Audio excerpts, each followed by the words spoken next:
Hello, hello, hello, and welcome back to Midwest Bosses. I am your host, Alyssia Jones. I cover Black women empowerment as well as job readiness and mental health. And today, guys, we have an amazing audio treat for you. We have the amazing Nancy Hall, LCSW, here, and we are going to be talking about something that we all need, and mindfulness and well-being. And I'm going to let Miss Nancy introduce herself. Nancy, go ahead, Miss Lady. Hello, everybody. Like she said, my name is Nancy Hall. I am so honored and honestly humbled to be here. And just a little bit about me, not going to go long, but just a little bit about me. I am a Louisville native, born and raised and here in Louisville. And I have just a heart for people and a heart for mental health and all things wellness, all things arts. And so combining those two with my love for dance and my love for people and my love for mental wellness and most importantly my love for God, just combining those things together to give our people what we really need. So that's just, my heart in a nutshell. Yes, I love it. I love it.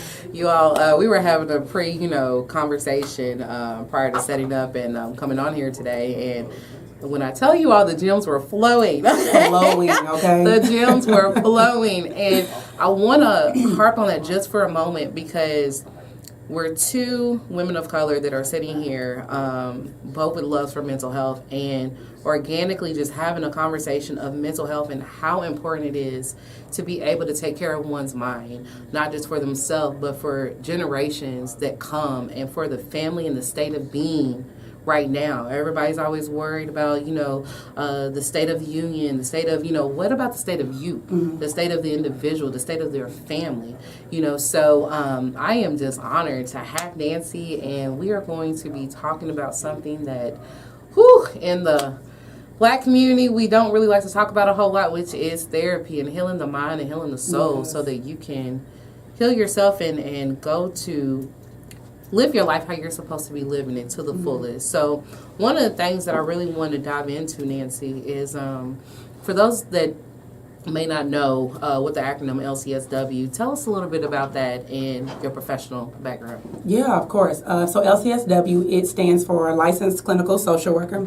And so that is a person that has a master's degree in some sort of social work, social services, psychology type of field. And then they have a state license that they get after that. So they're a state licensed master's level professional.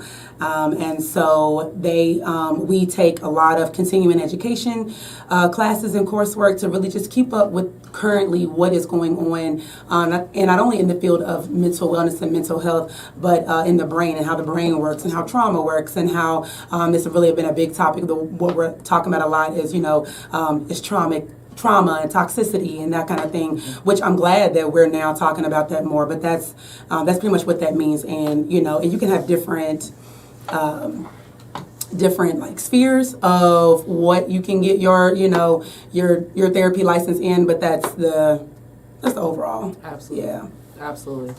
I know, running in the case management world, which is my baby, my stomping ground, Yes. I get a lot of questions of, I want to help people, Alyssia, I want to do this. And the very first thing that I tell them, you gotta put the mask on yourself first before you put on somebody else. Absolutely. And what that translates to is you gotta make sure you're good. You gotta make sure that mind is good, that healing has either, because it's never going to commence. It's never going to end. Healing is an ongoing thing. And people say, well, I may be healed from something. Yeah, you may be healed from something, but you have to continue those behaviors, those practices to continue the progression and trajectory of that healing. Right. So I go back to putting the mask on yourself. Sometimes that means you have to put down I'm everything to everybody. Right. I'm doing this for everyone else. I'm pouring out of all myself into everybody else and forgetting about myself or putting myself on the back burner. So sometimes you just really need to just take a break and say, hey, like Nancy and I were talking about earlier, I need help. Okay. I need help. It's okay. I am giving you that okay. Yes. Well, and you don't need it. That's the thing. tell yourself it's okay to say that you need help, So that is one of the things that we're going to be talking about.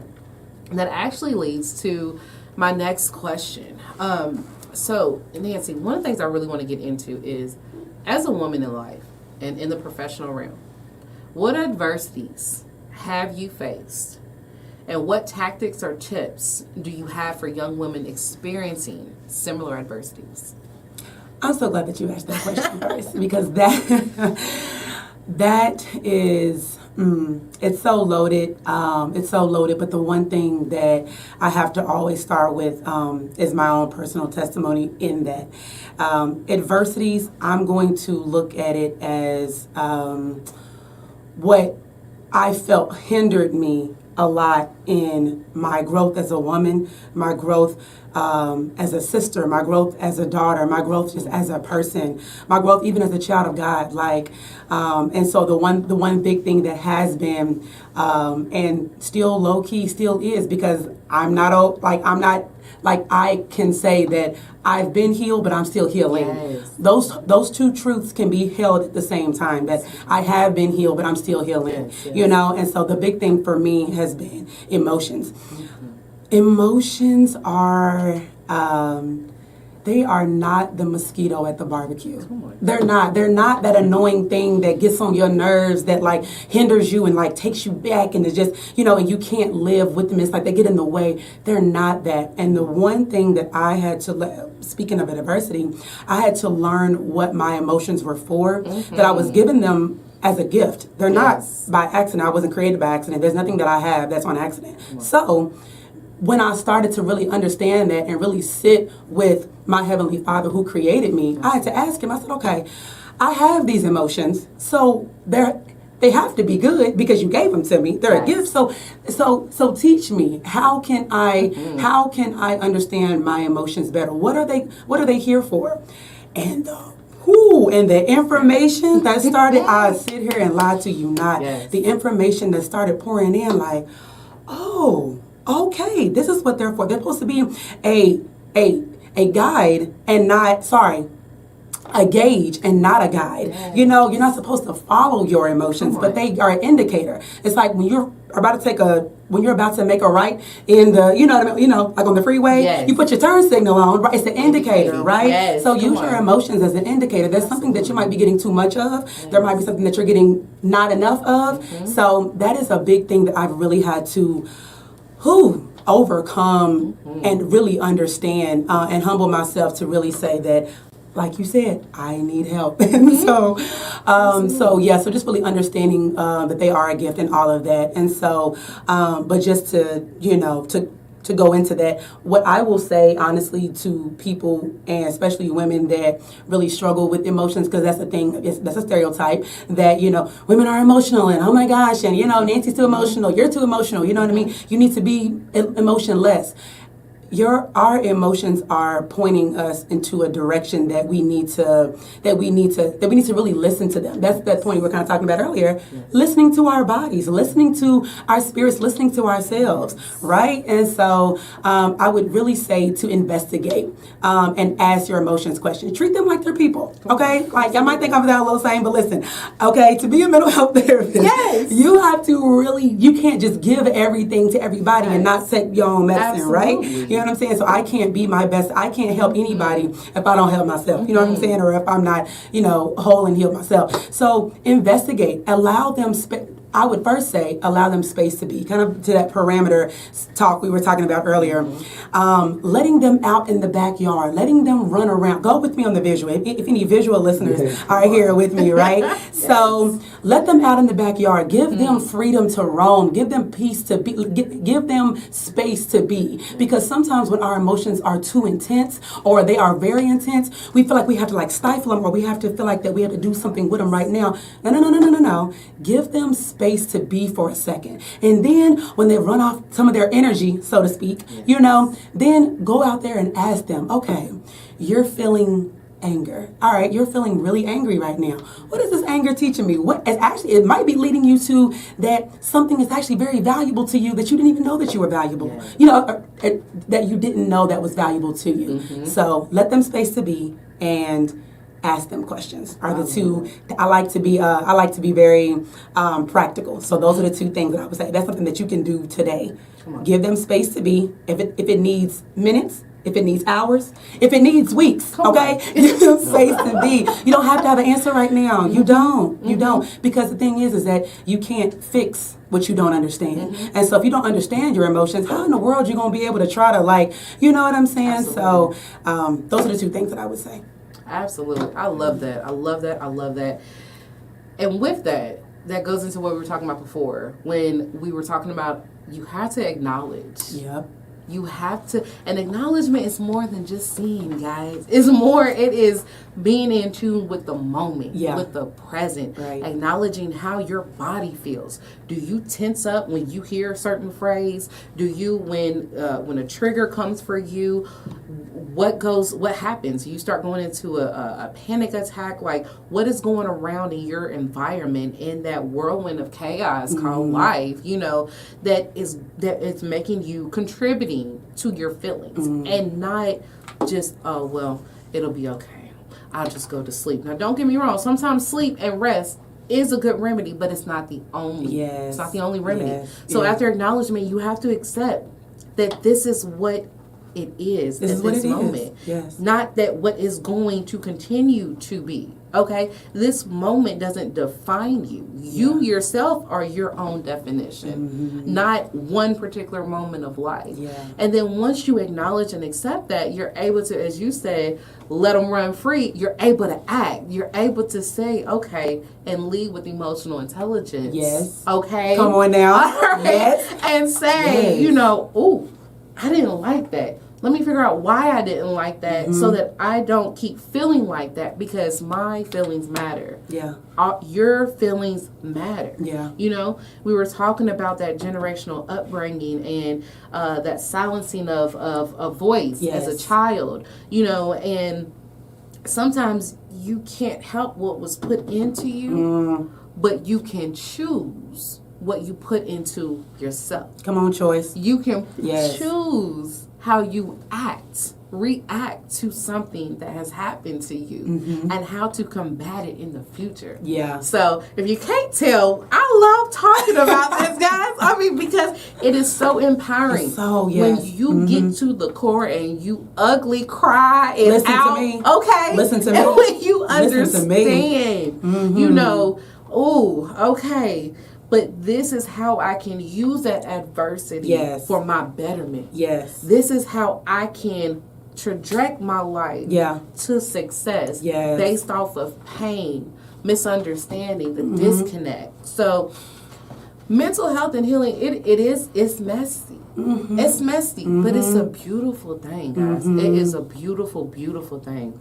So, and we talked a little bit about this earlier, but the second part of that question I want to ask you, Nancy, is when did you realize that your adversities were the catalyst to your success, your drive, and overall essence of who Nancy Hall is? When might have been a couple of years ago when I went to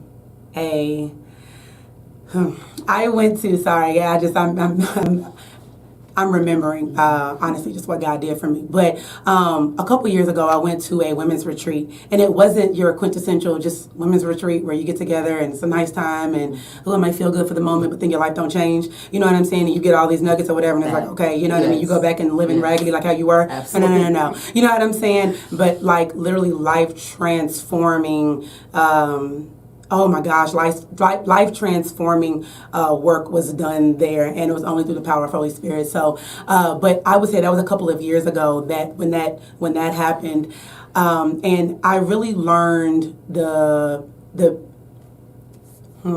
power of rest, and not just physical rest, but soul rest. When your mind can rest, when when your will can rest, when your emotions can rest, like when your whole being can rest, and that you're not stressing about the past, you're not stressing about the future, you're not trying to figure everything out, and you are literally resting in that moment. That is when, and I don't want to go into all the details of whatever would happen with that, because because that'll get me on a tangent. And Alyssia knows they can't get on no tangent. But yeah, so that's exactly when that happened. But as far as like, I'm looking at the effectiveness of even just me as a therapist, and then me even as a friend. And so my effectiveness is only through my, number one, my yielding to God, and then my understanding of who I am in Him, and then who I am just as a woman. You know what I'm saying? And so going back to that emotion, I told you, like, emotions were a huge thing for me. And so I have the gift and the ability to be able to connect with my clients through emotion. I connect, you know what I'm saying, even with God through emotion. I connect with the people, with the needs of the people. There's times that I sit in my house and I weep and I cry and I let myself feel that, because I hurt for other people, even things that have not happened to my house, but I feel and I empathize that pain. You know what I'm saying? And so I don't just empathize it and just sit with it, but I take it to God. And I know that is on purpose. And I know that He wants me to do that, to declare things here on the earth. You know what I'm saying? I'm very clear about my assignment of who I am. And so like, I'm so grateful, because me knowing, or me really accepting just what my emotions were and what they are now has just really pulled me into like effectiveness. And I say effectiveness more than like success, because what is success? I mean, it's kind of arbitrary. You know what I'm saying? Sometimes, you know what I mean? And so I look at, okay, am I being effective? Am I really doing what I say I'm going to do? Am I really doing what I've called to do? You know what I'm saying? And if I'm not, then I can have all the quote unquote success in the world. But if I am not doing what I'm called to do, then, you know. I better speak on it. What am I doing? What am I doing? Right? Yes. And that aligns perfectly with our next question, because when you are going through that maturity, you know, of going from adolescence and transitioning into adulthood, spiritually and in the physical, fleshly sense, you may not have everything that you need. You may not have access to those resources. So this actually is perfect for this question. How does educational and economic disparities pave the path to a person's trajectory in life? The two things that I will say is a lack of access of information and a wisdom to make a choice. When you don't have access to information that you need, and whether that's by your choice or by, you know, what was given to you and what you just didn't have, you know, you just don't know what you don't know. Yep. That lack of access to information, and then as well as that, if you don't have the wisdom to know that you can make a choice, because you always have a choice. You always have a choice. Yes. You always have a choice. Okay. So, and that's empowering, and I want really, because I didn't think that I used to have a choice, but then I realized, like, oh, I do have a choice. Like, you know, and so I think that those two things honestly really create a lot of issues when you're talking about educational disparities and what is not available to us, or what you don't know. And it really causes that gap. Even so, I work in the school system right now, and that gap of, oh my gosh, that gap of education and that gap of education, it is so prevalent. And of course we know this, you know, our statistics and our numbers, they talk about that. But between black and brown kids and white kids, oh my gosh, like it is like, it's insane. And so, because a lot of us do not know that, we don't know what even to ask for, even in like IEP meetings or 504 plans and things like that. You don't know what even to ask for, because there's not you haven't been brought all of the food on the table. You know what I'm saying? Yes. So you're like, well, I don't really know what's on the table, so I'm going to just pick whatever, you know what I'm saying? So what I see, absolutely. And what if I don't see anything? Absolutely. I'm not going to pick anything. And then I'm going to think that I don't have a choice. And then you see that whole snowball effect, that happens. And then it stretches the gap. Then you have more and more disparities, and then that's when hopelessness sets in, and that's when other issues that really affect your mind, and then that's when the chains get on your mind, and they're there. You know what I'm saying? Like, it's so much harder to break. Absolutely. So those are the two things that I will say that honestly will lead, that have a lot of impact on educational disparities, for real. Absolutely. So, okay.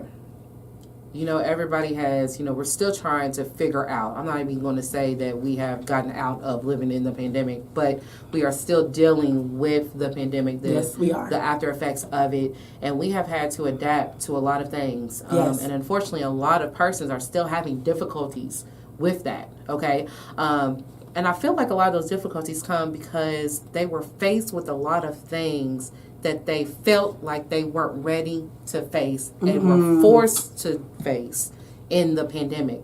So one of the things I want to ask you is, when it comes to a person or family getting mental health, do you believe that the gap of treatment in mental health for youth and families within the United States has reached a point of no return? Is the hope gone for them and for future families?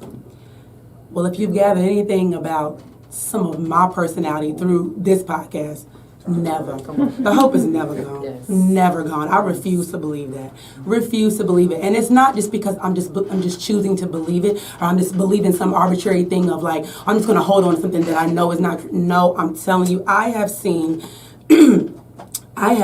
complete dead things come to life. And so that is something that I know that if the hope is gone, then that will impact your approach. And if, like, to the solution, if your hope is gone, then the way that you approach the solution is going to be with a dismal type of, well, it ain't gonna work no way, so let me go and just do a little something or whatever. It's not going to be innovative. It's not going to be creative. It's not going to be the best that you have, because if we're made in the likeness and image of God, then we too are creators too. We can create a lot of things, but we don't tap into that ability to do so. Yes. And so if we lose hope, then that is going to, like I said, not only impact the approach to the solution, but it's going to also do kind of like a self-fulfilling prophecy kind of thing,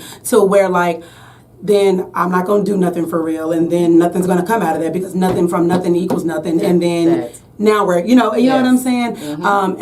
And that's on that side. On the other side of that too, you have also too, because I see that I like to kind of look at both sides of the coin. Mm-hmm. From the people that even I service, the families and the kids that I service, like, there's some families that I service that have so much trauma and so many issues that have been going on for generations and generations and generations and generations. And I talk to those parents and they still tell me, but I know Shantae can be okay. I know they can, you know what I'm saying? Yes. And so that right there, even though they don't have anything in their current toolbox to do anything with that belief, with that mindset, they know that it's possible. Absolutely. And so when they come with that empty vessel type of mentality of like, I don't know, but I know. But I know that something gotta happen. And so when you come at it with an open mind like that, it really helps you to be open-minded. Absolutely. And when you're open-minded, oh my gosh, then the downloads can happen. Then the resources can come. Then the wisdom can come. Then the information come, because you're curious, right? Yes. You know what I'm saying? Yes. And and so and then really and truly, the last part I'll say to this too is that they're actually, a lot of my parents that I'm working with,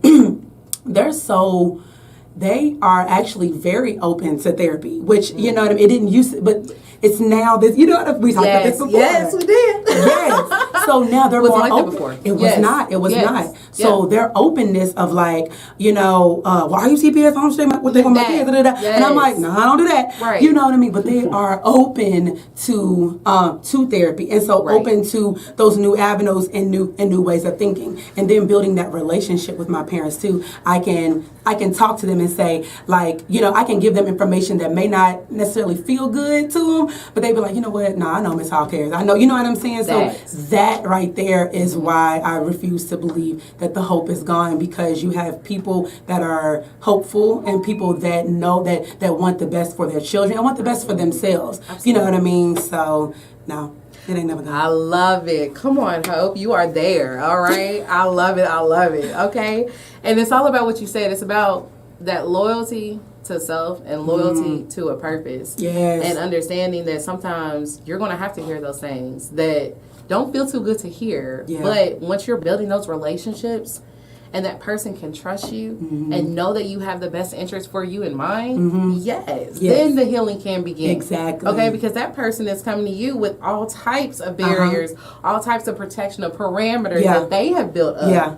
But coming to you because they see a little glimpse of hope, a little slither of a break in the concrete. It creates courage. Come on. Vulnerability plus connection equals courage. Yes. When you are vulnerable there's power in community. We were built to be in community. We weren't built to be in isolation. Yes. And I think it's back to that question, the pandemic caused us to be isolated. Yes. And so that's not how we were created at all. So that exacerbated a lot of issues that were actually kind of lying dormant, and then it kind of brought to the surface, you know what I'm saying? That's actually kind of a two-sided coin, but I'm gonna stick to the head side, you know what I'm saying? But being able to be vulnerable with people, you know what I mean? Even in spaces like this, even this podcast, like being able to have spaces like this where you can be vulnerable and connect, with our spirits, you know what I'm saying? Then that brings courage, like, okay, I can do this, like, you know what I'm saying? Because you're not alone. And if you open up your mouth to be able to speak the truth of like what I'm really going through, I'm scared, I'm doing it, whatever you feel. Remember, allow your emotion space to be. Speak on how you feel, and I'm telling you, 10 and a half times out of 10, 10 times out of 10,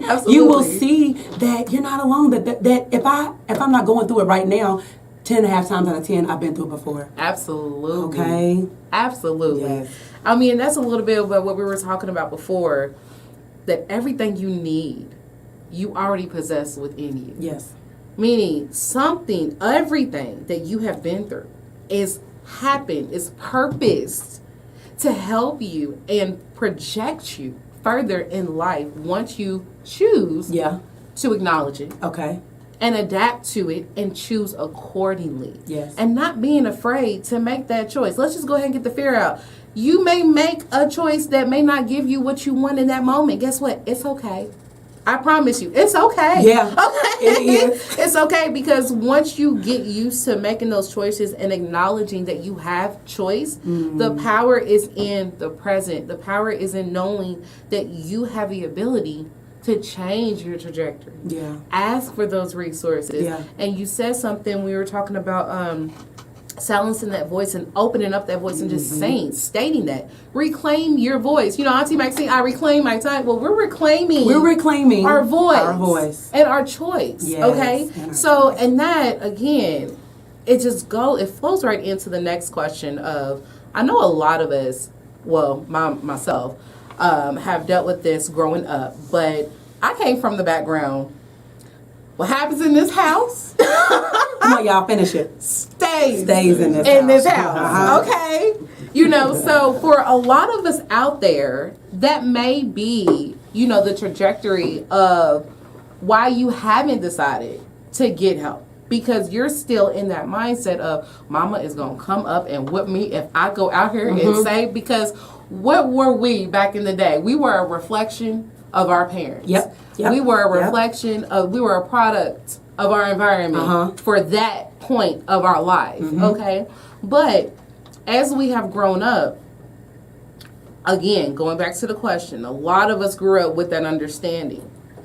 But for a child with this conditioned mentality, it tends, and this hits so hard, guys, during the pandemic, it tends to evolve from that into the stigma of what happens in your life stays in your mind.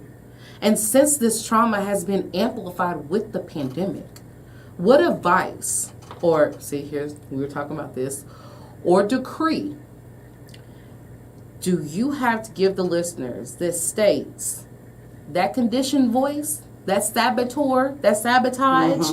You tell Miss or Mrs. thing you can exit the same way you entered. What decree or advice can you give for a person that's hearing us speak right now and dealing with that issue? If I gave you a bag full of trash, would you accept it? What would you say? Honestly, I'll say no. Back to that power of choice. Come on. You can say no. You can say no to how much power you give it. You can say no to if you're going to stay here or not. Process it and let it go. And that is so loaded. It's so much easier said than done. But you don't have to hold your body.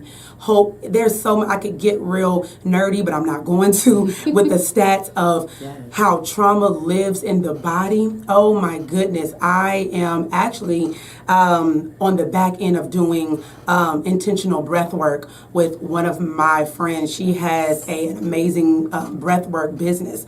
And so I enrolled in her courses to get more. I can't, like I said earlier, I can't give out to people if I am not well myself, if I am not trying new tactics and skills, and you know what I mean? So, but to your question though, it does not have to stay with you. Process, and when I say process, that looks like this. Again, for my visual people, I'm a visual person, so go with me.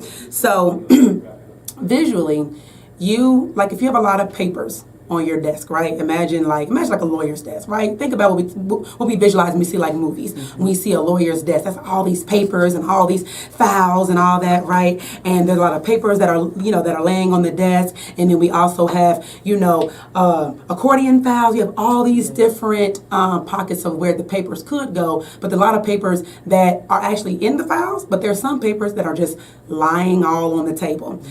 When trauma, it was not, first of all, it cannot survive. You cannot, it cannot survive. You cannot survive with trauma just staying on the surface. And so a lot of times, when trauma stays in your mind, think of that as the messy desk of the lawyer. Trauma cannot stay on the forefront of your mind like that. You have to sort through it, look through it, read through it. It's going to hurt. It's going to be painful. But there's beauty in, imagine when you look at the desk at the end of this process and you have all of your papers inside of where they need to be. You have compartmentalized and you have placed where that trauma needs to go. And some of those folders need to be trash folders. Some of them need to stay because they're a part of what's going to propel you into your purpose. Yes. You know what I'm saying? Yes. So some of it is going to have to stay in regards to not unprocessed, but some of it's going to have to stay so that you can recall it and you can allow God to use that so that you can move forward in your impact in this earth. But some of it, you cannot stay with it in your mind. So you have to give it permission. So going back to what I said earlier was you can say to your trauma, you can say to what has happened to you, no, you're not staying with me. Yes, you happened. And I didn't have any, I didn't have any say-so in the fact that you came into my life. Yes. But what I do have a say-so is how I'm going to use it. Absolutely. Because I only have one life. And I'm not going to waste it feeling sorry for myself. Absolutely. And I'm not going to waste it having that trauma just live and repeat over and over and over again. Right. And so that is the biggest thing for me, that what I would say to that is that you can... So that's the first part of that. Mm-hmm. But then even going to decrees and declares, listen, do you know how many times I have had to declare the word of God over my life? And not just in a sense of, I'm just speaking something from an ancient book. No. I am speaking the living word right now, and it has power. Because he spoke us into existence. So we can speak things that are not as though they were. We can speak things into existence. And so, declaring that even though you don't see it, faith comes by hearing and hearing of the word of God. So your faith can be strengthened by you declaring the word of God. Not only getting it deep into your spirit, but declaring that. You know what I mean? And even for any non-Christian listeners, that's okay too. Declaring affirmations. You have so much power living within you. And so tap into that and speak it. I mean, I don't care if it sounds weird. I don't care if you got to get in the mirror. I don't care what you have to do. But speaking things out of your lips, it has power. It does. It really, really does. And you spoke on something that's facts. I also do interview consulting where I intertwine mental health and job readiness because, the workforce has changed. Yes. So one of the things that I tell persons in our private sessions is one activity that I want you to do is go into your bathroom. No, we're not doing no Candyman, turn lights off. I want you to We're not doing see that. Not that. I want you to see yourself, and I want you to look at yourself. Do you know how many people do not feel comfortable with looking at themselves, and they're in their skin every single day? So I tell them, look at yourself in that mirror, and you tell yourself, statement that I said earlier, everything I need for this position, I already possess within me. Period. Everything you need to conquer this crazy, chaotic, unknowing world, this purpose thing called life, is already within you. And as Nancy said before, whether you are a believer or not, you have to choose. It's about choice. To believe in yourself. And that you are going to put yourself on the path, and you're going to speak up, and you're going to ask for those resources. You're going to ask for what you Advocate for yourself. Advocate for yourself. Absolutely. And if you don't know how, honey, just come up and stand in front of me and say, just give me a sign, okay?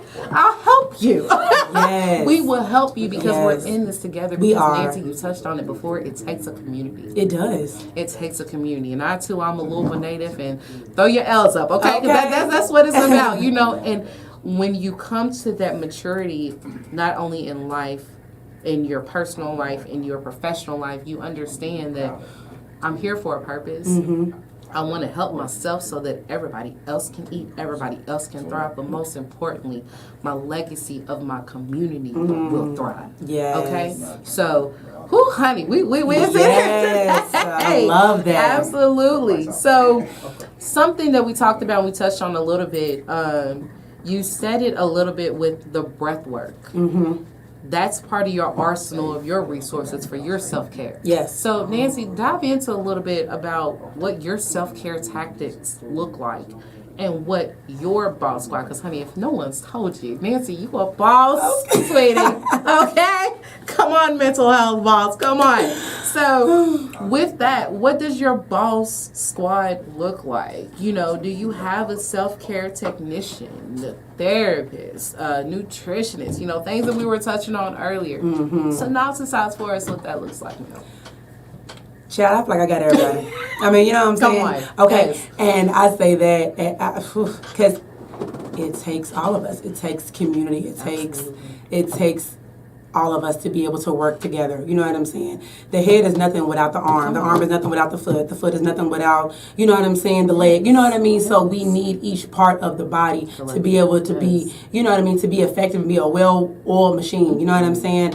And so I don't, you know what I mean, like, if you're supposed to be the eyeball, then okay, I'm not supposed to, you know what I'm saying? Right. So we're supposed to just feed off of each other is what I'm saying. Yes. So, but yes, and so it's crazy because I've actually, it's part of, you know, kind of the retreat that I was talking about a couple years ago, but I've actually changed my terminology, which I know it's a lot of the same, but I've changed my terminology a little bit in regards to the self-care piece to what I call now soul care. And I get that from one of my friends, Tasha. She has a like a business, and ain't no like a business, I don't know why I'm saying like a business. She has a full-blown business. And it's about soul healing and the soul healing journey and all the different like pieces of that. And it's, you know, and it's amazing. And so I look at, because and I do that only, and I do that honestly for me because like I really try to be intentional with my words. We just talked about how like your words have power. Absolutely. You know what I'm saying? I really try to be, you know, intentional with my words. And so, because what I'm going to go and just say it,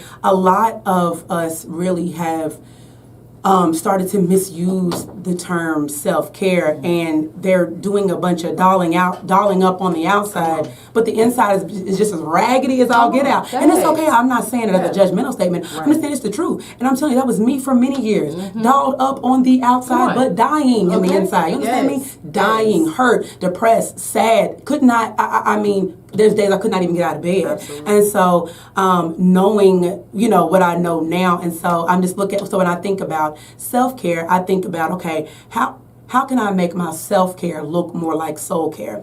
Your soul is comprised of your mind, your will, and your emotions.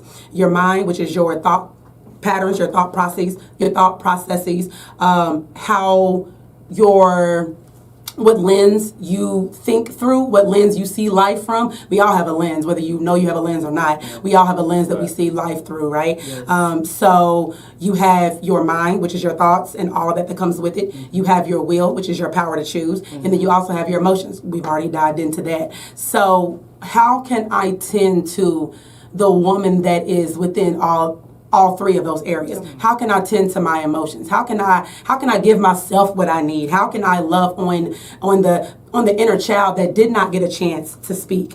How can I tend to my power to choose? Let's look at what I'm choosing. Am I choosing impulsively? Am I choosing something that's healthy for me? Am I choosing something that's going to yield me fruit in the long run? Or, you know what I'm saying? Am I choosing to your power to choose, and then your thoughts. What is your mind eating? Okay, you often look at it, back to our nutritionist, we look at what our body is eating, which is so important. We were talking about that beforehand about how your food, the food that you eat, that we eat, I wish that we knew. And a lot of us, I will celebrate us, because there is a community of Black and brown people who now are seeing the correlation between what you eat and your mental wellness. Oh my goodness in heaven. Like, it's a huge connection, right? And so I'm thankful to God that we're starting to see that, because it's always been there. It's just wisdom to make a choice, lack of access of information, right? Goes back to that. So, but now some of us are choosing that. So,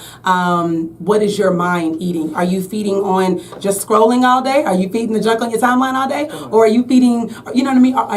Or are you feeding your mind something that is going to help you in your purpose on this earth? Is it feeding something that can actually break some things with your family? Is it feeding, what are you feeding your mind? How are, what is your thoughts feasting on? So anyways, so with that, I'm a big family person. I love, like I said, I think, actually, I don't know if we were talking on the air or not yet, but I love children. I love being around children. Oh my gosh, they're such a joy. Yes. And I tell you what, the darndest things come out of kids' mouths. I mean, but honey, listen, major truth be coming out of them babies' mouths. So I love to be around the innocence. I love to be around the energy, even though sometimes I can really keep up. You know what I'm saying? I'm just telling the truth. But I love being around them because you can learn so much from them, and they're such a blessing from God. They're so beautiful in all the ways they are. They are they're like little humans that were just given the opportunity to facilitate and cultivate them to who they already are. It's amazing. So anyways, I love to be around children, which I have a lot of children in my family. So I do that as part of my soul care.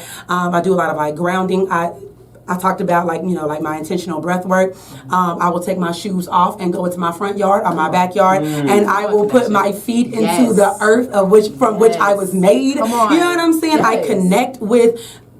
Y'all don't get me started. Okay, so, get started. I get so excited because it's just, a lot of people don't know that. Oh my gosh, they don't. They don't. And so I just love how we're just all connected. Not only just the people, we're all connected, but we're connected to the earth. We're connected to, we're just all connected. And so once we start seeing that, and when the blindfolds start coming off, oh my gosh, the healing that's available is so, it's divine. It really is. It's divine because we are divine. So anyways. Come on. So, right. So that's that. So definitely being, very conscientious about my nutrition, for any of my friends and family that are going to tune into this, they know, they always talk about me. I have friends that talk about me like why do you eat like that? Why do you whatever? Because I'm pescatarian. So most times I live like a vegetarian lifestyle or whatever, but if I want some fish or whatever, I eat some fish. And so, but just outside of that, I do a ton of green vegetables. I do a ton of, organic. You know what I mean? Like my dad grows stuff in his garden. I go to his garden, get stuff from him. You know what I'm saying? So I'm just really intentional about food being fuel and not poison, right? Because a lot of the American diet is poison. You know what I'm saying? And so don't get me started on that. But yeah, so I really try to be, intentional with that. I don't really have a nutritionist right now, so to speak. But I ebb and flow with the resources that I give myself in the seasons that I am. You know what I'm saying? I think about like flowers, right? You don't have to tell flowers to come up. They come up when it's time to just come up. They just know, right? So I know what season I'm in because I'm connected to my season creator, right? Absolutely. So I know what season I'm in, and I'm like, okay, all right, so in this season of my life, I do need a nutritionist because I might have kind of fell off some. I need some more information. I don't have all that I need. Maybe in this season I need this, you know what I mean? So I kind of look at what season that, that Abba, God, I call him Abba sometimes, Abba Father, but that He has me in, so I can see what I need in that space. So my boss team, it looks different from season to season, but right now it is a soul healing coach. It is a breathwork coach. Those are the two main things that I have right now. Yeah. And I'm gonna need Miss Tasha. What Yes. Yes. Yes. I'm gonna need Miss Tasha because in this state of elevation, honey, I'm ready for it. I Okay, was just she will help you pick, girl, snatch up those roots. Deep. Okay, get deep in there. You gotta get deep. You gotta tend to the roots. Because weeds will come back. Okay. And that's okay. Yes, but I want to learn how to be able to deal with those, to kind of, spread out when the weeds are popping up. Okay, yes, and flourish. Absolutely. Flourish, baby, flourish. And, with flourishing, you got to know that even when you don't have it, even when you are in a season of need, and you may not have the monetary means to meet that need. Talk about it, yeah. Opening up your mouth costs nothing. Asking for the resources costs nothing. Yeah, yeah. So one thing that we're going to do when we wrap up things here in a little bit, Nancy, I want you to leave your contact information. And let me just go ahead and ask you, general resources for persons that are going through this elevation of their life to get to that next transition, if you will. What simple resources, whether it's journaling every day, taking a walk barefooted, if you can safely do that, in your environment, emphasis on that. Emphasis on that. Don't come back and say, well, Alyssia and Nancy said, but we did. We're not lying. But we did. Safely. But with that being said, just tell us a little bit about what that looks like. What resources could you compile just, off the dome really quickly for, our listening audience? Yeah, so definitely the one that I already said, that is a huge technique, guys, like to be able to take off your socks and shoes and to touch your feet with the grass. And I'm talking about take off your I speak to myself. Take off your Apple Watch. You don't need no notifications. You don't need your phone. You don't need any of that. If you're playing phone for music, then maybe so. But have it on Do Not Disturb. Disconnect. Absolutely. You have to disconnect. Yes. We consume so much information in a day, and we don't give ourselves a chance to process it. It's like a computer. You have to give yourself time to download what has happened. You've received all this, and you're holding. Look at me. I'm doing it in the lab right now. I can't see me. Sorry, y'all. But holding a lot of things in your arms. You weren't created to have all this stuff in your arms. Wait a minute. Let's put it down. Let's look at it. Let's see what's going on and put it into its proper category. So it's time to actually stop receiving for a minute. You don't need to receive anything else. Take a pause.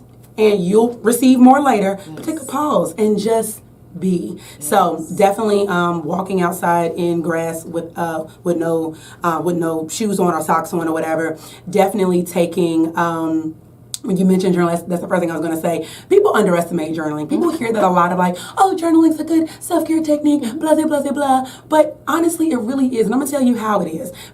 And it's not, but you have to go with it. You have to go to it and approach it with knowing that the impact that it can give. So writing it, and this is like research based, y'all. So writing, it really slows down your brains. I don't have the numbers in front of me, but writing slows down your brain. Oftentimes anxiety, it comes from your mind racing, right? So journaling, oftentimes I haven't found myself when I'm super kind of just like on edge, when I start to journal, I can't even get my words out because my mind is racing quicker than my pen. Yes. And so, so even though it's uncomfortable, and that's that distress tolerance, being able to sit with uncomfortable emotions, but being able to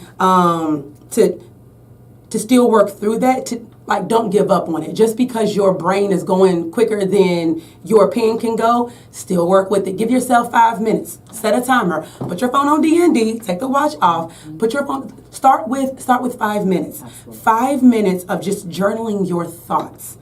Okay, because you're not receiving anymore, right? You are putting out, you are processing how you really feel. So that is definitely a key point. Getting with a book, not not an audio book, not a visual from the what is it, like the iPads or whatever, but getting it with some pen and paper. You know, thank you, like an actual physical book. And that's reading for 10 minutes. You know what I'm saying? Sitting with a book, sitting with a song, finding a song that has some good soul care type of lyrics.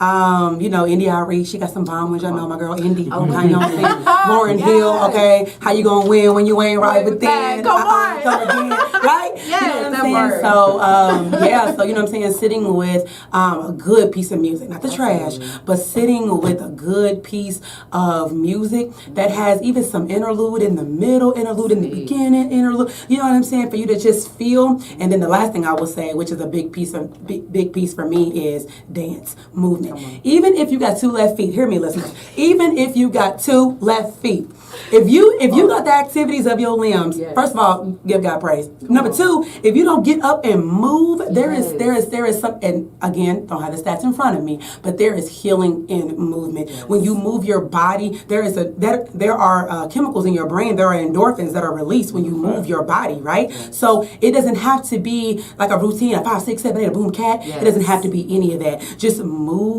your body. Dance like no one's watching. Dance like no one's watching. I don't care if that's fast. I don't care if that's slow. Whatever. Two-step, A two-step. Okay. 1, 2. Oh, look. Okay, we're doing it right now, y'all. Yes. So get you a good 2-step in. So those are 3 things I would say. I love it. I love it. I love it. So one of the things, just to wrap that up, because that really resonated with me. Let go of what you're holding and let the earth hold you. That connect. I'm sorry. Say it again, Alyssia. Please say it again. I don't think let people caught go of what you're holding and let the earth hold you. That connection, okay? That's a word. There's healing in music. Yeah. Music is the universal language. It Do y'all is. know that people that cannot speak English can belt out an English song? Like, honey, you will not be able to tell the difference, okay? It is a universal language. It is. And lastly, if you have the ability to move and not be stagnant, even if you are physically and if your mind is moving, you got to move yourself. Because once you get it in your head that you're making a choice to move, to keep active, okay?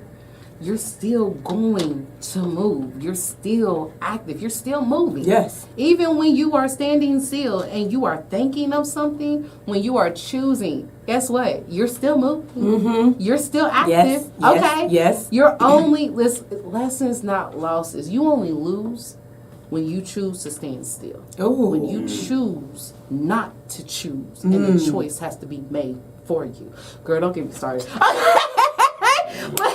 That's a gem. I'm telling you. Pick up what she's putting down. Okay. Pick up what she's putting down. And this is somebody that's not coming on here and this is what you have to do. This is somebody coming from life experience and just trying to figure this thing out. Both of us. To be the best that I can be. Yes.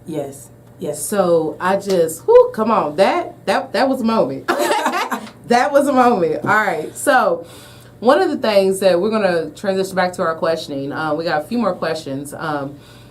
What new trends, if any, with stigmas towards mental health, Nancy, in the Black community, Black or brown community, I should say, do you find have surfaced during the pandemic? Okay, now this is a kind of multi-tier question. So, or, what has surfaced during the pandemic? And then the second part of that is, or has the status quo mutated into its own entity? And are we now creatures of impulsive living versus intentional choosing?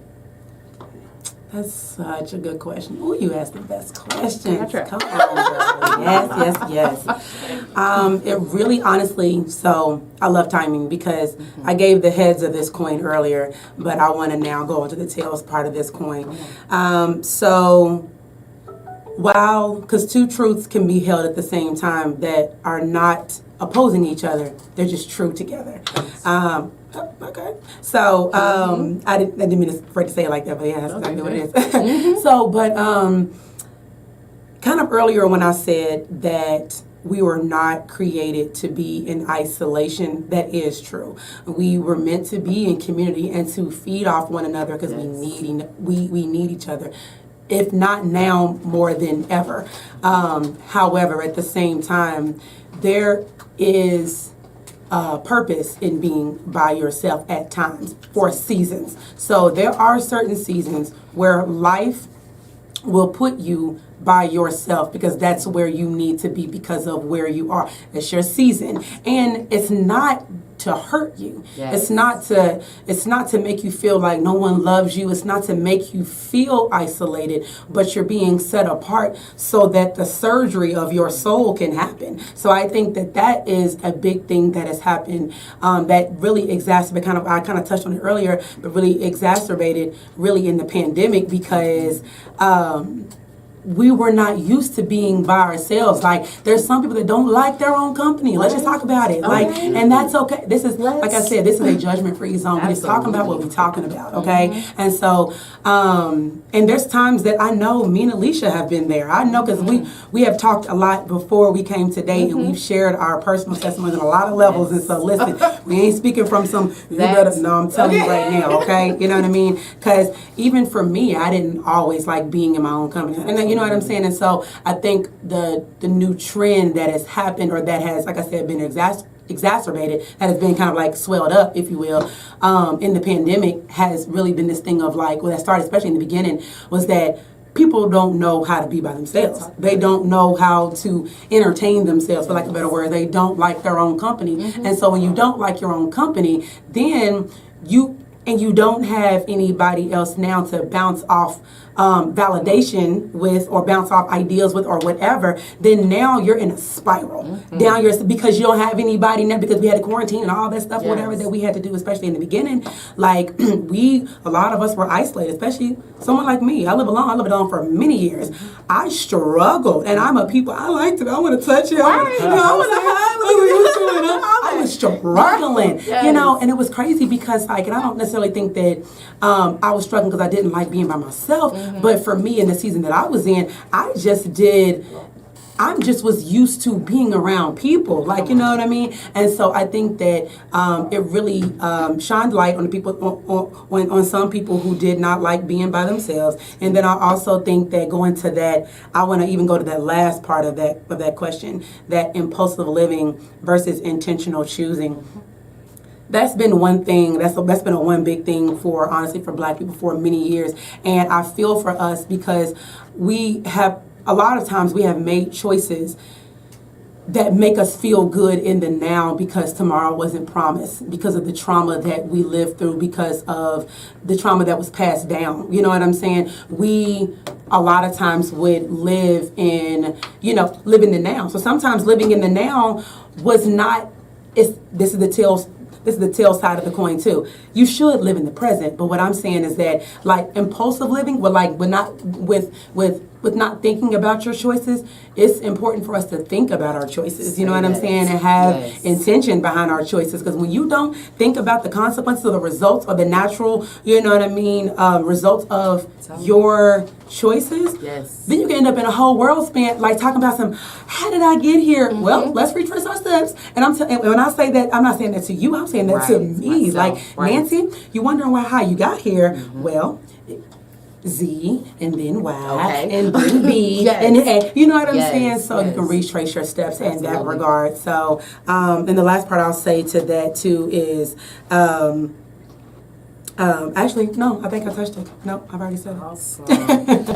Well, that is everything, and I told you I didn't tell no tales. Y'all were in for a audio treat, okay? So we are going to go ahead and wrap it up. I have thoroughly, Miss Nancy Hall, LCSW, enjoyed my time, and I have a little treat for y'all. Miss Nancy has actually graced us and said that she will be our resident therapist coming in on the pod. So when y'all want to give Nancy questions or myself questions, we will have Nancy's contact information in the podcast. So what we're going to do is, Miss Nancy, if you want to go ahead and tell the listeners how they can get in contact with you, if they've heard a resource that they want more information about, or more information about yourself, how would the listeners go ahead and get in contact with you? Absolutely, yeah. I am definitely here to help in any way I can. And, my motto has always been, if I don't know the answer, I can point you in the right direction to do. You know what I'm saying? And so I'm not I'm not above saying I don't know, Yes. but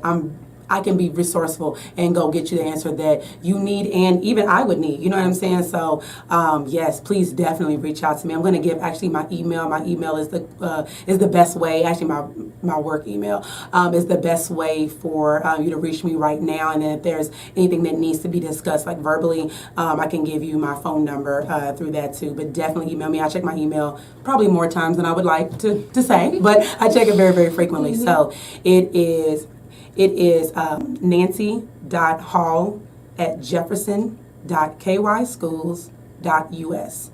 That is nancy.hall@jefferson.kyschools.us.